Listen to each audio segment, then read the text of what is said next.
유압 및 공압입니다. 정의는 항공기의 기관 또는 그 밖의 여러 계통에서 동력에서 얻어지는 기계적인 힘을 압력 에너지로 바꾸어서 가압을 시킨 다음에 유압 작동기, 소위 말하는 하이드롤릭 액추에이터를 작동시키는 것을 말하는 게 유압입니다. 그래서 유압 계통에 쓰이는 오일은 작동유를 사용하는 것으로서 유압 장치를 사용하는 것이 유압 계통. 그 다음에 공기를 사용하는 것을 공압이라고 표현하고요. 여기서 P가 있는데 영어로 읽으면 뉴메릭이라고 합니다. 뉴메틱이라고 하는데 보통 뉴메릭 이렇게 읽습니다. 그래서 하이드롤릭, 뉴메릭. 공기압은 보통 소형기에 사용되고 현재는 대형 항공기의 유압 계통 이상시에는 이상시에 사용하는 비상시 보조 수단으로 사용되고 있습니다.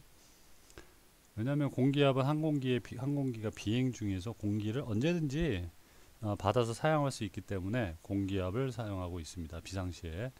그 다음에 항공기에서 기관 동력을 직접 하기가 곤란한 부분들 있죠. 그래서 뭐 착륙장치 작동, 브레이크, 그 다음에 앞 착륙장치 스티어링, 방향 전환하는 걸 스티어링이라고 표현하는데 이런 것들을 작동할 때 전기, 공기압 또는 유압을 이용하게 되어 있습니다.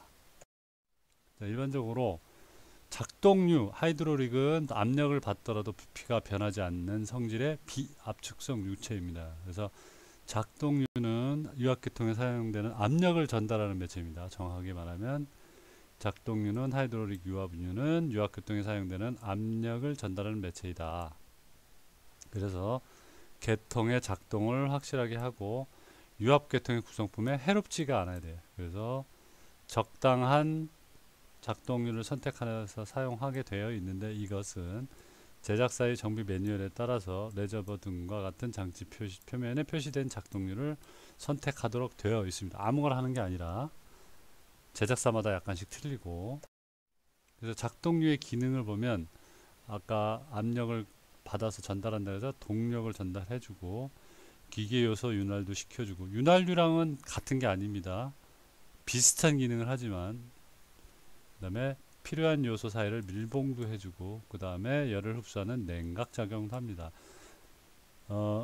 항공기관에서 엔진 오일에 대해서 윤활계통에서 배울 때 요 기능이 있는데 요 세 가지 기능은 윤활 기능, 밀봉 기능, 냉각 작용, 요 세 가지 기능은 윤활유 기능과 똑같습니다.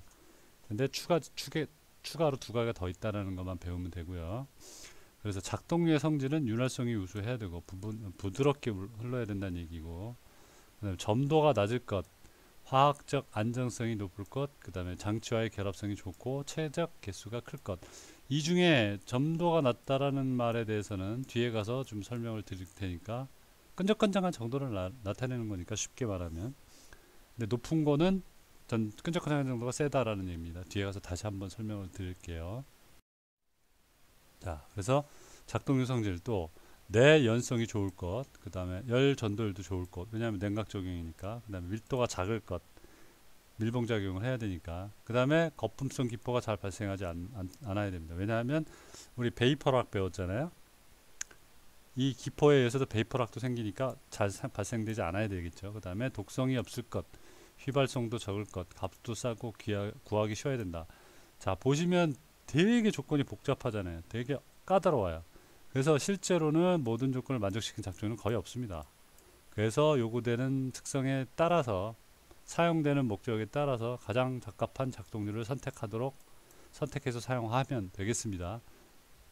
실제로 여러분 독성 엄청 높은 거 아시죠? 인체에 해롭고, 그래서 얼굴에 묻거나 눈에 묻었다 그럴 땐 바로바로 씻어내야 됩니다. 닦아내야 된다. 그런 시스템이 다 구축되어 있고요. 또 자, 작동류의 종류에는 실물성류, 광물성류, 합성류가 있습니다. 그래서 종류에 따라 색깔도 구분되어 있고 성질, 성분에 따라서 규격도 정해져 있습니다. 자, 그래서 여러분들 세 개 중에 어떤 게 좋을까? 보통 얘기를 하면 식물성류가 가장 좋을 거라고 생각합니다. 그렇지만 기계를 작동함에 있어서 가장 기계에 적합되고 목적에 부합되게 만들려면 얘네들 성질을 이용해서 합성류가 가장 목적에 부합되게 만들 수 있기 때문에 합성유가 가장 좋습니다. 요즘에는 엔진 오일도 마찬가지고. 그렇게 생각하시면 됩니다. 네. 작동류는 각각의 구성 성분이 다르기 때문에 서로 섞어서 사용할 수 없다. 똑같은 규격 번호인데도 제작 회사가 다르다면 같이 사용하면 안 됩니다. 왜냐하면 밀도와 점도가 다 틀리기 때문에 같은 규격 번호라도 회사가 틀리면 다르게 사용해야 됩니다. 다르게. 그다음에 실도 다른 종류의 작동류에서 사용할 수 없게 되어 있습니다. 그래서 규격에 맞게끔 그 부품을 사용해야 됩니다. 그래서 여기서 말하는 실이란 패킹, 뭐 실란트 이런 거 얘기하는 겁니다. 고정된 부품과 움직이는 부품 사이에 틈을 밀폐시키는 데 사용되는데 유체 유출 방지나 공기 먼지 유입을 방지하는 역할을 해줍니다. 두 가지가 있습니다. 패킹이라는 게 있고 가스킷이라는 게 있는데, 패킹은 어디 움직이는 부품 사이 밀폐용으로 사용하는 게 패킹, 많이 들어봤죠? 그 다음에 가스킷은 고정된 부품 사이 밀폐용으로 사용하는 게 가스킷입니다. 그래서 두 가지가 있다라는 거 꼭 기억해 두시기 바라겠습니다. 그 다음 작동류 종류는 식물성류, 아까 얘기했죠? 식물성류, 피마자 기름이나 아니면 아주까리 기름을 알코올 혼합물로 구성해서 같이 섞어서 씁니다. 그래서 주로 알코올 냄새가 많이 나고, 무슨 색? 파란색입니다. 그래서 옛날 항공, 구형 항공에 많이 사용됐었고, 부식성과 산화성이 크므로 오늘날에는 많이 사용 안 합니다. 그래서 이 작동류에는 천연유기 식물성이기 때문에 천연 고무실을 사용하고 알코올로 세척도 가능합니다. 또한 고온에선 사용할 수 없다. 왜? 부글부글 끓기 때문에. 자, 광물성류는 뭘로 사용한다? 원유로 만듭니다. 원유가 뭔지 알죠? 그래서 색깔은 붉은색입니다. 완전 빨간색이 아니라 붉은스름한 계통입니다. 사용온도 범위는 마이너스 54도에서 71도. 현재 항공기 유압 계통은 별로 사용을 안 합니다. 그래서 보통 착륙장치 완충기나 쇼크 업서버, 그 다음에 브레이크 계통에 사용되고 상용되어 있으며 합성 고무실을 사용한다. 제일 많이 쓰는 게 합성류. 여러가지 종류가 있으나 인산염과 에스테르 혼합물을 사용하고, 색상은 무슨 색이다? 자주색. 여기서 약간은 색깔은 보통 여러분들 그 투명한 색깔이에요. 그래서 자주색 하면 어디 뭘 떠올리면 되냐면 비타민 음료수들 있죠? 뭐 편의점에서 파는 거, 그 자주 색깔은 되게 이뻐요. 이뻐 보이지만 먹으면 안 된다. 그래서 인화점이 높아 내화성이 크므로 대부분의 항공기에 사용되고 있습니다. 그래서 사용 온도 범위는 마이너스 50도에서 115도에 사용되고, 합성류는 페인트나 고무 제품과 화학 작용을 해서 그것을 손상시킬 수도 있습니다. 그래서 독성이 있기 때문에 아까 얘기했듯이 눈에 들어가거나 피부에 접촉되지 않도록 해야 됩니다. 만약에 들어가면 바로바로 씻어내야 됩니다. 잠깐 나갔다 왔는데 죄송합니다. 자, 점성의 앞에서 설명드렸지만 영어로는 뭐라 하냐? 비스코시트라고 하고요. 유체가 흐르고 있을 때 유체 내부에서 서로 이웃하는 유체의 층 사이의 흐름을 방해하는 저항과, 그래서 다시 말하면 유체 내부 저항과 유체 고체 벽 사이에서 흐름을 방해하는 외부 저항에 작용합니다. 그래서 이러한 유체의 성질을 보통 점성이라고 표현하고요. 점성이 큰 유체일수록 여러분들 흐름이 느리고, 점성이 낮은 작동률일수록 압력 손실이 작다. 쉽게 말하면 여러분들 슬러시 같은 거예요. 음료수는 잘 흐르지만 슬러시는 좀 약간 고체 성질 비슷하게 약간 얼었잖아요. 그러면서 끈적끈적한 정도가 있잖아요. 그런 걸 얘기하는 거예요. 점성, 끈적끈적한 정도다라고 생각하시면 되겠고, 네, 유압계통의 펌프, 피스톤, 밸브 등에서 작동류가 밀폐, 냉각, 윤활작용을 하므로 각 유압계통의 작동류는 필요에 따라서 어쩔 때는 또 적절한 염성을 필요로 합니다. 왜?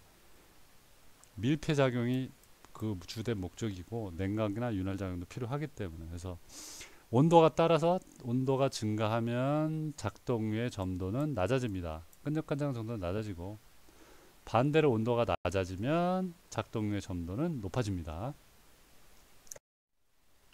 자, 압력 손실에 영향을 미치는 것 아까 점성했고, 그 다음에 작동류가 흐르는 관의 지름과 길이입니다. 그래서 여기 마찬가지 관의 안쪽 표면과 작동류 사이에 마찰이 일어나게 되어 있는데, 그래서 작동류는 지름이 큰 관보다는 작은 관에 흐를수록 압력이 손실이 크게 발생한다. 슬러시 여러분들 빨대로 빨아 먹을 때 큰 빨대는 잘 나오지만 작은 빨대는 안 나오잖아요. 그거 생각하시면 돼요. 그 다음 작동류가 흐를 때는 거리가 길수록 압력 손실이 증가하게 된다. 결국 뭐냐? 길이가 길수록 손실이 크다. 역시 또 속도도 마찬가지입니다. 속도가 증가할수록 마찰 손실이 증가한다. 그래서 여기에 맞춰서 압력 손실도 같이 증가하게 되어 있습니다.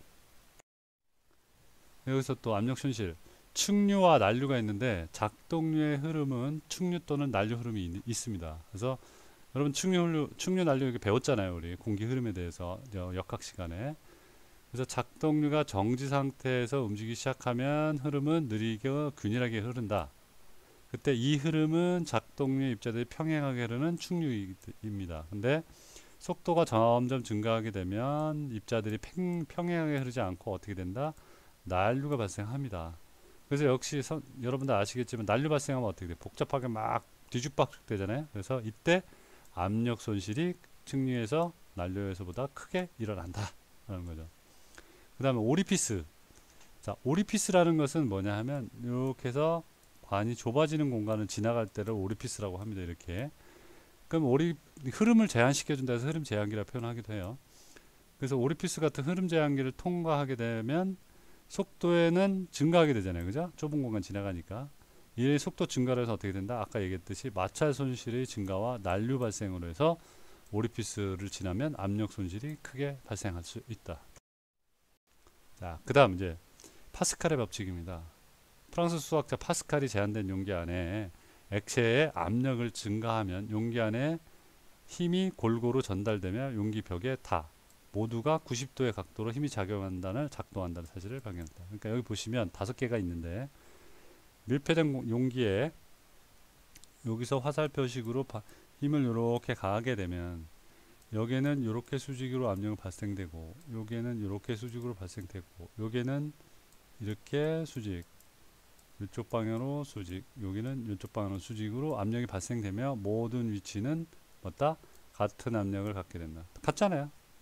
압력이 어디 빠질 데는 없으니까. 그래서 다시 말하면 용기 안에 액체를 가득 채우고 압력을 올리기 위해서 용기에 연결된 피스톤에 힘을 가하면 용기 내 어느 위치에서든 뭐란다? 같은 압력을 갖게 된다. 그래서 이 5군데의 압력은 게이지가 달려 있지만 다 똑같다 라는 거예요.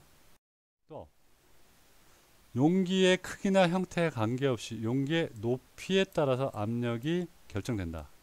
그래서 다음 그림에서는 압력 P가 걸려 있는데 3가지가 제시되는데 다른 형태의 관이 같은 높이를 가지고 있다면 모든 용기의 압력은 어떡하다? 같다라는 얘기죠. 자, 그럼 우리 계산하는 식으로 배워보겠습니다. 그래서 압력, 힘, 면적과 관계를 보면 우리가 배웠던 압력은 뭐예요? 단위 면적당 작용하는 힘의 양을 압력이라고 표현했습니다. 그렇죠? 그래서 단위로 표현을 해주면 압력은 인치 제곱당 파운드로 해서 파운드 퍼 스퀘어 인치에서 PSI라고 배웠죠. 미터 방식에는 단위 센티미터당 킬로그램으로 측정됩니다. 그래서 힘은 여기서 또 힘은 뭐라고 된다? 압력 곱하기 면적이 되는 거죠. 압력이 단위 면적당 힘이니까 이게 밑으로 가면 분모로 되잖아요. 그래서 힘은 압력 곱하기 면적이 나온다. 그래서 힘에 대해서 정의를 해보면 자, N자가 뭐겠어요, 여러분들? 뉴턴이죠, 뉴턴. 1kg의 물체를 1m/s 제곱의 가속도로 움직일 때 발생하는 힘이 1N이다. 근데 이거는 수평으로 움직일 때고 여기 킬로그램 폴스 우리 배웠잖아요. 그래서 지구장에서의 힘, 중력을 무게단으로 표시하면 9.8N에 해당하는 힘이 발생된다.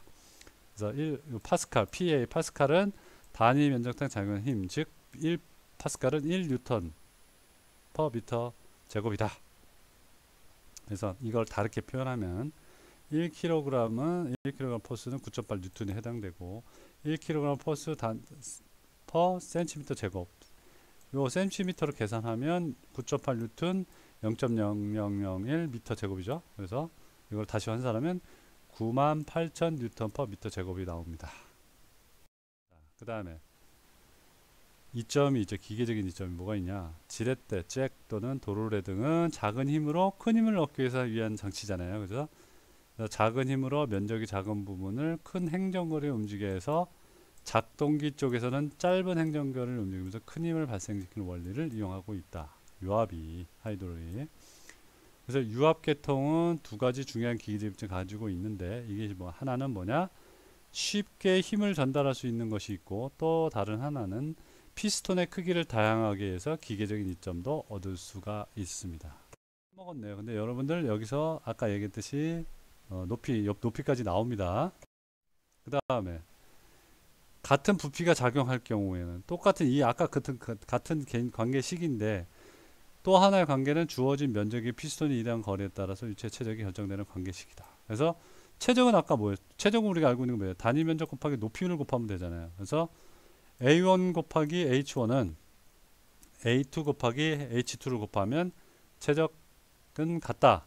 그래서 결국 요와 같은 식이 나온다는 거예요. 그래서 F2분의 F1은 아까 뭐였어요? 앞에서 설명했듯이 A2분의 A1이 되고 내 높이는 반비례합니다. A2로 이런 식으로 나온다라는 거예요. 왜냐? 요 식이 나오기 때문에. 자, 이렇게 이해해 주시면 되겠고 여기까지 해서 이번 시간 마치도록 하겠습니다.